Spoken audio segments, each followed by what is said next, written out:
In the glimmering towers of Dubai Marina, where million-dirham penthouses kiss the clouds and Instagram perfection hides desperate truths, she had everything money could buy, but not what her heart craved. A forbidden romance bloomed in the shadows of surveillance cameras and strict laws. 6 months of stolen moments that felt like freedom. But in a city where reputation is currency and honor runs deeper than blood, one man's discovery would turn passion into a death sentence. The question isn't whether she loved him, it's whether that love was worth dying for. What really happened that night in March? You are about to find out. Welcome to True Crime Journal HQ. Thanks to all our viewers and subscribers for your support. Stay with us for daily update on the most shocking true crime stories. Don't forget to like, share, and subscribe. Before we start, if you want to learn how to protect yourself from potential danger, then download your free ebook titled Safety for Women Over 40, Everyday Habits to Outsmart Criminals by clicking the link in the pinned comment. Amira al-Hashimi was born in 1996 in Al-Barsha, when Dubai was transforming from desert outpost to global metropolis. Her father owned a modest trading business in Deira, while her mother devoted herself to raising Amira and her 2 older brothers according to strict Emirati values. Growing up, Amira straddled 2 worlds. At home she wore the abaya, spoke Arabic, and learned to prepare machbouz and lukaimat from her grandmother. Outside, she attended an international school, where classmates spoke of gap years in Europe and university abroad. She dreamed of studying interior design in London, of traveling solo, of choosing her own path. Her parents had different plans. Education is fine, her father would say, but a woman's greatest achievement is a good marriage. Her mother nodded in agreement, though Amira sometimes caught a flicker of regret in her eyes. At American University of Dubai, Amira studied business administration, a compromise. She was bright, finishing top of her class, with a sharp wit that made professors remember her. Friends described her as warm but quietly rebellious, someone who questioned traditions others accepted blindly. She loved gallery openings at Al-Sakal Avenue, beach days at Kite Beach, and late-night conversations at roadside chai spots in Satwa. She posted carefully curated photos, always respectable, always appropriate, but privately wondered if there was more to life than waiting for her family to choose her future. By 27, the pressure mounted. Relatives whispered. Her mother's friends asked pointed questions. Marriage proposals came and went, each rejected for reasons her parents couldn't understand. Then came Tariq Mahmoud. The introduction happened at a family friend's majlis in Jumeirah. Tariq was 42, successful and respected. Everything Emirati families valued. He owned Al Mahmoud Construction, with projects across the Emirates, divorced, no children, focused on business. He's established, her father said. He'll take care of you properly. Amira met him 3 times before the families discussed marriage seriously. Tariq was polite, well-spoken, generous with compliments, but there was no spark, no connection beyond surface pleasantries. When he proposed after their 4th meeting, Amira hesitated. "What are you waiting for?" her mother asked, frustration creeping in. "You're 27. Girls younger than you are already on their 2nd child." The weight of expectation crushed her resistance. She said yes. Their wedding at Atlantis, the Palm, in June 2023 cost 3 million dirhams, 500 guests, designer gown, fireworks over the Arabian Gulf. Instagram exploded with photos, the perfect Emirati wedding. Amira smiled through it all, playing the radiant bride. Reality hit during their honeymoon in the Maldives. Tariq spent hours on conference calls about a Sharjah development deal. "Business doesn't stop for vacation," he explained, barely looking up from his laptop. Back in Dubai, they settled into the penthouse he'd bought in Marina. 35th floor, floor-to-ceiling windows, interiors worth millions. Amira decorated carefully, trying to make it feel like home rather than a showroom. Her new routine became suffocating. Tariq left for site inspections at dawn, returned past midnight, often traveled for days. She filled time with gym classes, coffee with friends, endless scrolling. Her Instagram showed designer bags, sunset views, champagne brunches at 5 Palm Jumeirah. Nobody saw the empty dinners alone, the conversations that never went deeper than logistics, the separate bedrooms after 3 months, the crushing loneliness of living with someone while feeling completely unseen. Marriage takes time, her mother assured her during a visit to the family villa in Al-Barsha. But Amira was drowning in time. Endless, hollow, suffocating time. She needed something real, something that made her feel alive again. She just didn't know the cost would be her life. November 2023. Tariq's company was unveiling designs for a luxury residential tower near Burj Khalifa. The presentation took place at Armani Hotel, attended by investors, architects, and contractors. Tariq insisted Amira accompany him, good optics for the family man image he cultivated for business. She wore a black abaya with delicate gold embroidery, playing the dutiful wife while Tariq networked aggressively. That's when she noticed Omar Nasrallah studying the architectural renders with genuine fascination. Omar was 31, Lebanese, lead architect on the project. When their eyes met across the room, he smiled. Not the practice smile she'd grown used to, but something warm and authentic.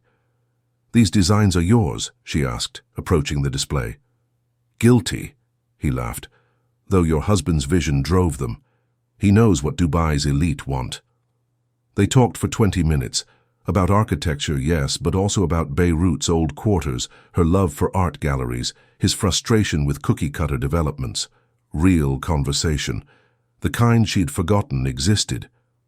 Tariq interrupted with investors to schmooze, barely acknowledging their exchange. 2 weeks later, Amira was at a cafe in Al-Quas, a hole-in-the-wall place that served strong Arabic coffee, frequented by artists and creatives, far from Marina's polished establishments. Omar walked in. Pure coincidence, or so they told themselves. "Small city," he said, grinning. They talked for 3 hours. He listened, actually listened, when she described feeling invisible in her own marriage. She learned about his failed engagement, his dream of designing spaces that felt human rather than transactional. When they parted, Amira felt something she hadn't in months, seen, understood, alive. Her phone buzzed, a message from Omar. "Same time next week?" She stared at the screen, heart racing. This was dangerous, inappropriate, possibly illegal depending how far it went. She typed back, "Yes." What started as coffee became something neither could walk away from. By January 2024, they were meeting twice weekly. Always different locations, always cash payments, always careful. Omar rented a serviced apartment in Business Bay under his company's name. Studio 53, 8th floor. It became their sanctuary. He'd arrive first, checking exit routes. Amira parked 3 blocks away, walked through the back entrance, took service elevators. Dubai's CCTV network was everywhere. Traffic cameras, building lobbies, even lamp posts. One wrong move, one facial recognition hit, and everything would collapse. They bought cheap phones from a shop in Dubai, used them only for each other. Messages stayed vague. Tomorrow at 3 or can't make it. Nothing explicit. UAE cybercrime laws meant WhatsApp chats could become court evidence. Their moments together felt stolen from another life. Friday mornings at JBR Beach before crowds arrived, walking separately, meeting near the rocks. Thursday evenings at Dubai Mall's underground parking, sitting in Omar's car, talking until security rounds forced them apart. Once daringly, a movie at a cinema in Sharjah where nobody knew them. The physical relationship started in February. Amira knew the risks. Adultery carried severe legal consequences in the Emirates, especially for Emirati nationals. But loneliness and genuine connection proved stronger than fear. "I think about leaving him," she confessed one afternoon in the Business Bay apartment, Omar's arms around her. "Where would you go?" he asked gently. "Your family would—" "I know." She did know. Divorce meant shame. Running away meant exile. There was no clean exit, no happy ending available to them. The fear was constant. Every police car made her heart stop. Every unknown number felt like exposure. She lost weight, started sleeping poorly. Friends asked if everything was okay. Just stressed, she'd say, forcing brightness into her voice. Omar wanted to leave Dubai, start fresh somewhere else. Come with me, he'd say. Beirut, Istanbul, anywhere. But Amira couldn't imagine abandoning her family, her identity as an Emirati woman. She was trapped between two impossible choices. They had 6 months together. 6 months of joy mixed with terror, love tangled with guilt. But in Dubai, secrets don't stay buried for long. Have you ever kept a secret that felt too heavy to carry? Where are you watching from? Drop your location in the comments below. If you've made it to this point, drop a comment with "I'm still here." Let's see who's still watching. If you're enjoying this content, like, subscribe, and share it with your loved ones to protect them from the same tragedy happening to them in the future. Saeed Mahmoud, Tariq's younger brother, managed security systems across the family's property portfolio. 28 years old, tech-savvy, detail-oriented, the kind of person who noticed patterns others missed. In early March 2024, he was reviewing parking data from the Marina penthouse, routine check, looking for unauthorized vehicles. That's when Amira's Mercedes showed up in his analysis, but the timestamps didn't make sense. According to building records, her car left at 2 p.m. on Tuesdays and Thursdays, returned around 6 p.m. She'd told family she was attending fitness classes at a ladies-only gym in Jumeirah. But Saeed cross-referenced with the gym's visitor logs, a contact he had through their security contract. Amira's membership card was rarely scanned. So where was she going? He pulled CCTV footage from traffic cameras near the building, followed her car's route. Business Bay. Same area, different streets, but always that neighborhood. He checked timestamps across 3 weeks. Consistent pattern. Saeed felt sick. He'd always liked Amira, thought she brought warmth to Tariq's rigid world. But family loyalty ran deeper than affection. He spent a week debating. This could destroy his brother. Tariq's reputation in Dubai's business community was everything, built on family values, traditional principles, trustworthiness. Scandal would wreck him professionally and socially, but not telling him, that betrayal felt worse. Saeed dug deeper, pulled footage from cameras near Business Bay apartment complexes, enhanced images. There, Amira entering a building on Al Abraj Street. And 20 minutes earlier, a man. He ran the man's face through connection networks, social media cross-reference. Omar Nasrallah, architect, works for Tariq. The irony was crushing. Saeed compiled everything. Parking logs, CCTV screenshots, timestamps, Omar's employment file. Put it in a folder. Sat with it for 2 days, praying he was wrong, hoping for alternative explanations his mind couldn't manufacture. Finally, on March 18th, he drove to Tariq's office in Business Bay, the cruel irony of the location not lost on him. "Brother," he said quietly, placing the folder on Tariq's desk. "You need to see this." Tariq opened it. His face went blank, completely emotionless. The silence stretched for full minutes. "How long have you known?" Tariq asked, voice flat. "A week. I wanted to be certain." Tariq nodded slowly, still staring at Amira's image entering that building. "Thank you for telling me." After Saeed left, Tariq sat motionless in his office for 3 hours. The evidence was undeniable. His wife, his architect, his reputation, built over 20 years, now a joke waiting to be told across Dubai's business circles. The rage came slowly, like molten rock beneath the surface, not explosive, controlled, calculating. He thought about confronting them together, catching them in the act. Too risky. Omar might run, and Tariq needed answers only Amira could give. He thought about divorce, public exposure, legal action. But that meant admitting humiliation, becoming the man whose Emirati wife chose a Lebanese architect over him. No. This required precision.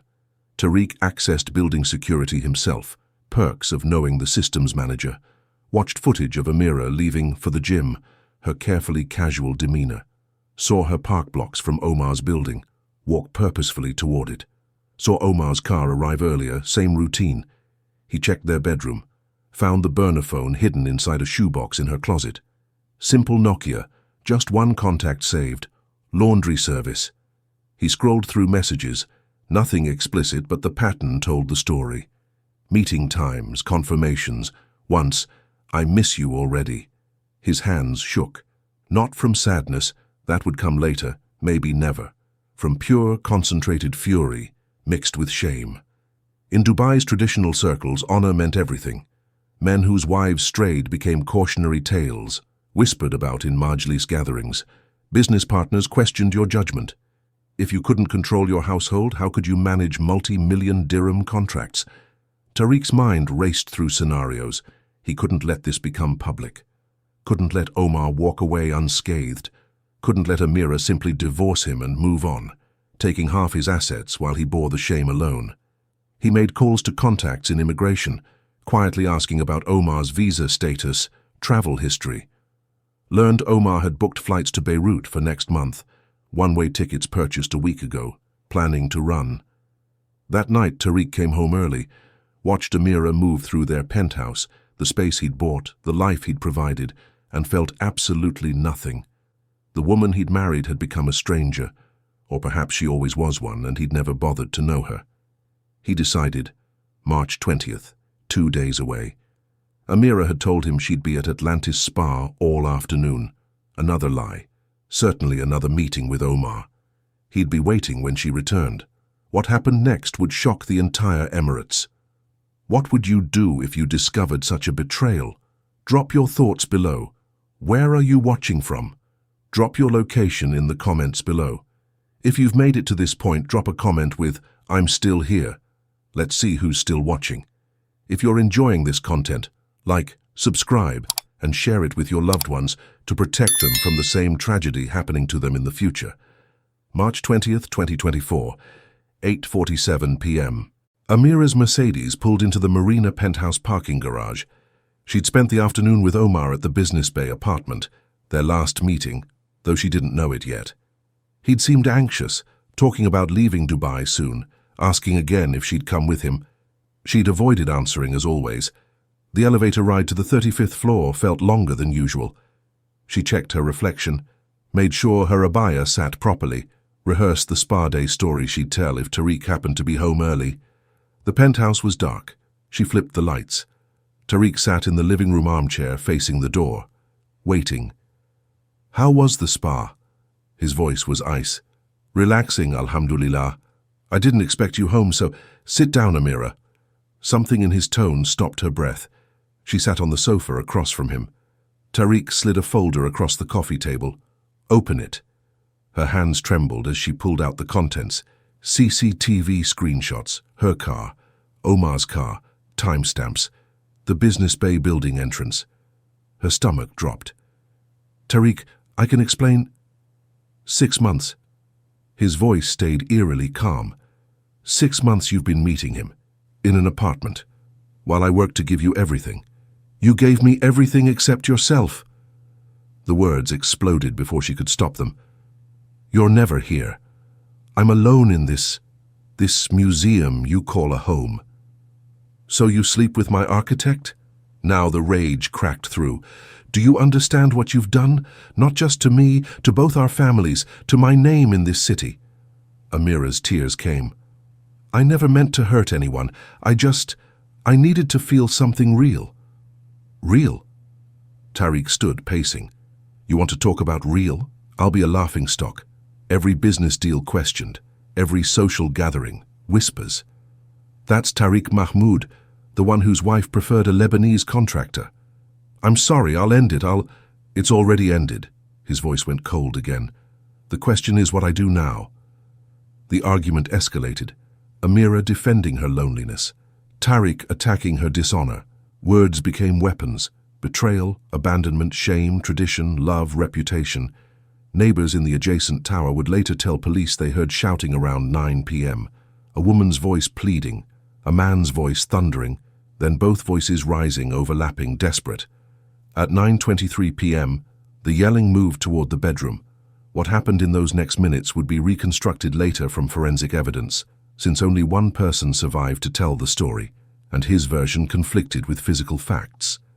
According to Tariq, Amira attacked him first, slapped him. He pushed her away. She stumbled. hit her head on the marble nightstand. But the forensics told a different story. The medical examiner found defensive wounds on Amira's forearms, the kind that come from blocking blows. Bruising on her throat consistent with strangulation attempts. The head trauma came from multiple impacts, not one fall.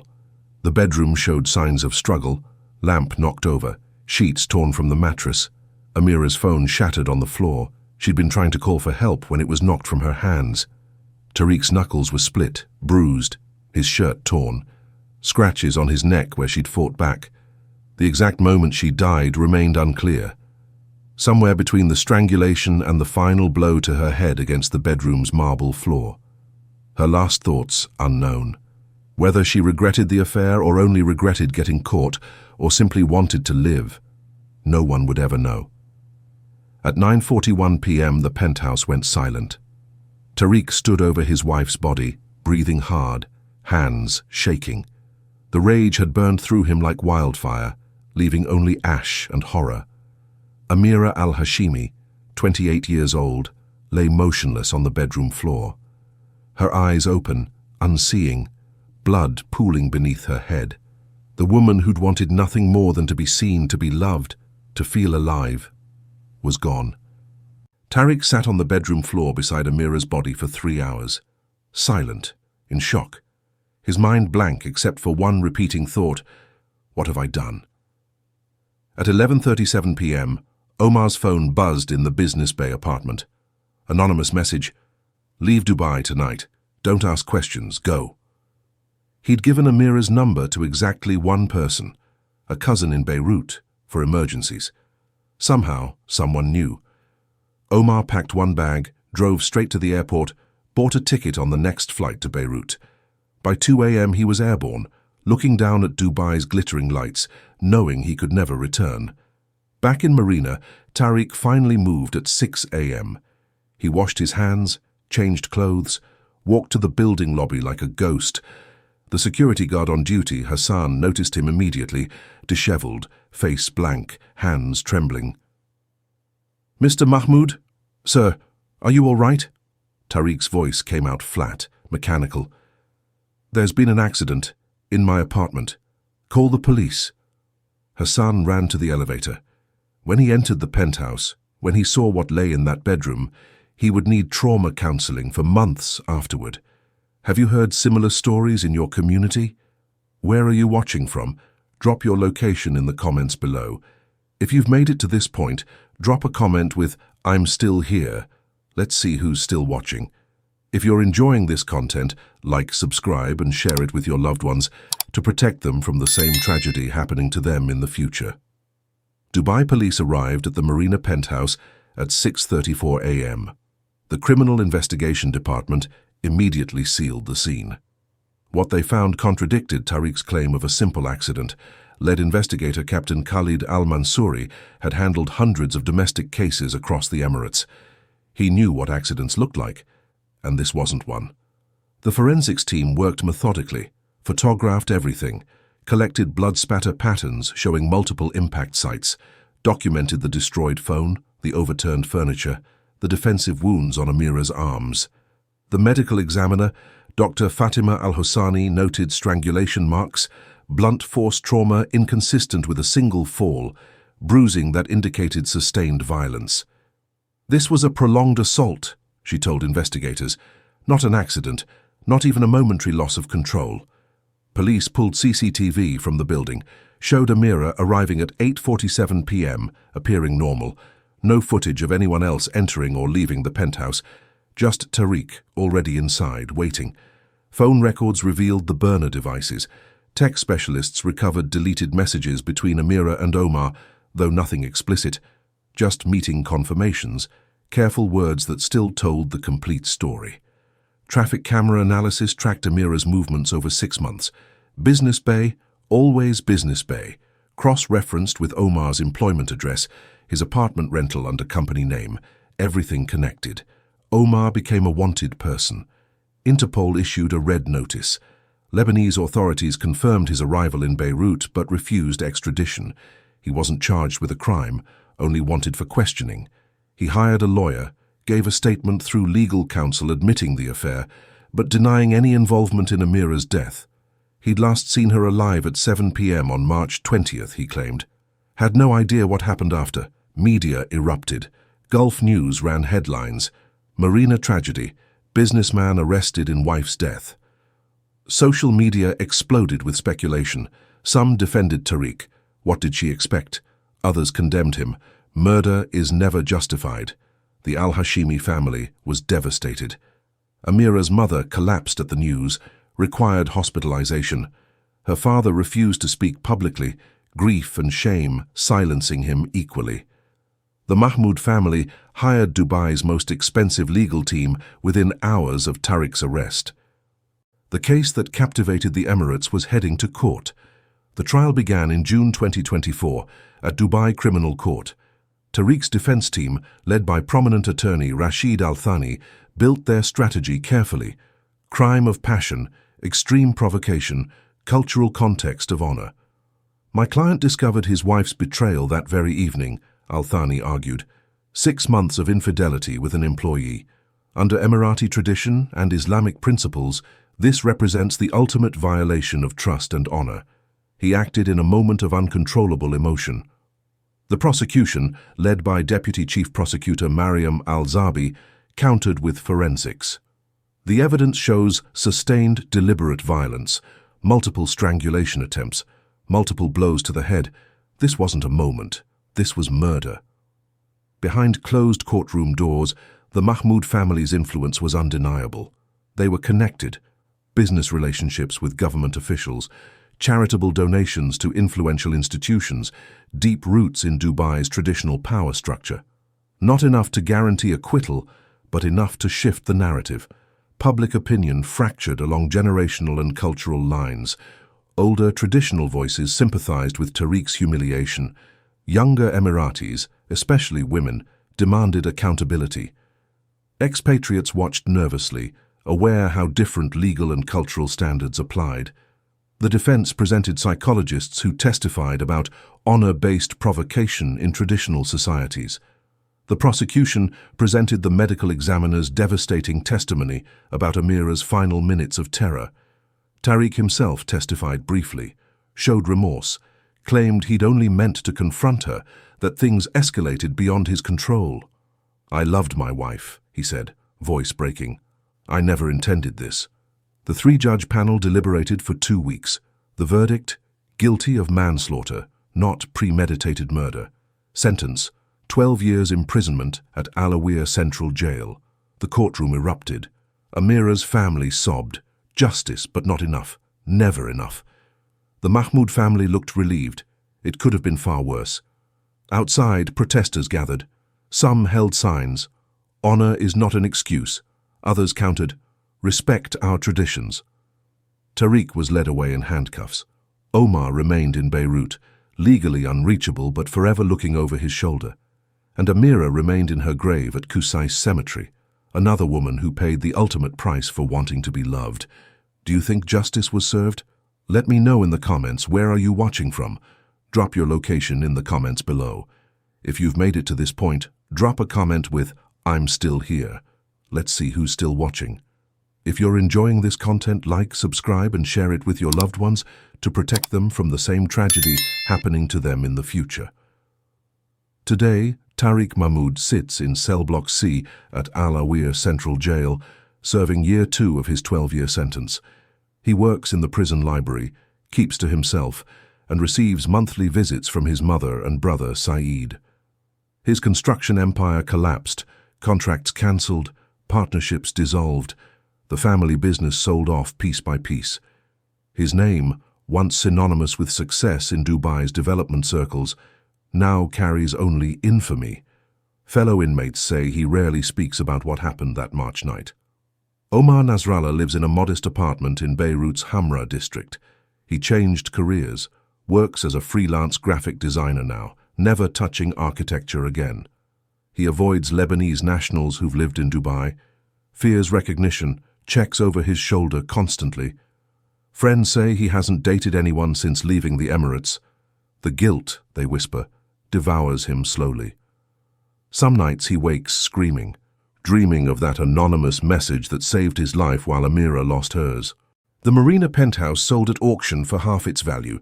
Nobody wanted the apartment where a young woman died violently.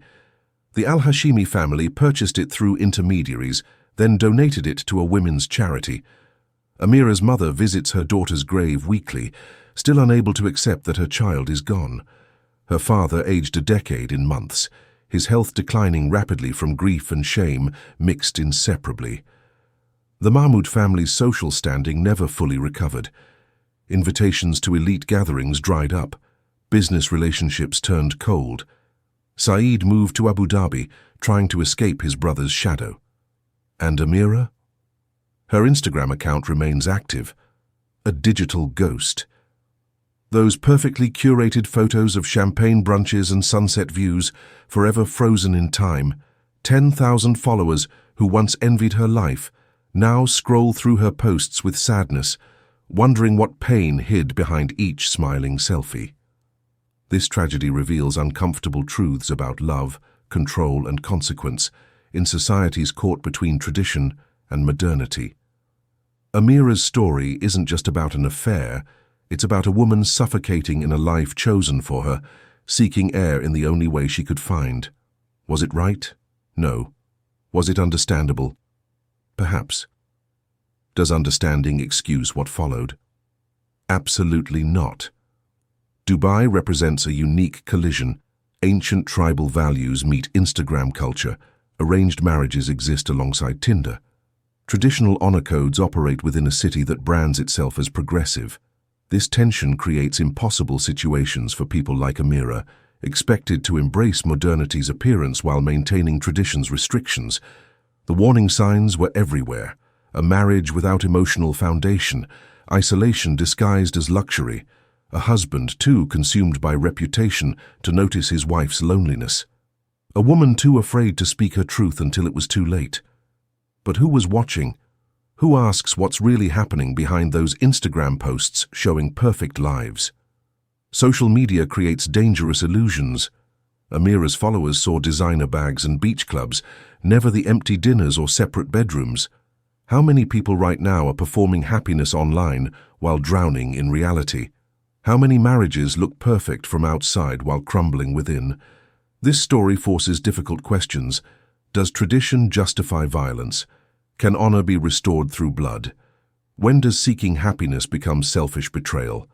Where's the line between protecting cultural values and protecting human lives? 3 people made choices that night. Amira chose forbidden love over her marriage.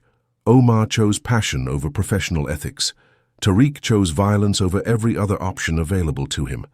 Only one choice ended a life. Only one choice was unforgivable. Only one person sits in prison, while another lives in self-imposed exile, and a third rests in the ground. What lessons do you take from Amira's story? Could things have ended differently? Drop your thoughts below. Where are you watching from? Drop your location in the comments below. If you've made it to this point, drop a comment with "I'm still here." Let's see who's still watching. If you're enjoying this content, subscribe and share it with your loved ones to protect them from the same tragedy happening to them in the future. Because awareness is the first step toward preventing such tragedies in our own lives and communities. This is True Crime Journal HQ, reminding you that behind every headline is a human story, and sometimes those stories can save lives if we're willing to learn from them. Before you go, if you want to learn how to protect yourself from potential danger, then don't forget to download your free ebook titled Safety for Women Over 40: Everyday Habits to Outsmart Criminals by clicking the link in the pinned comment.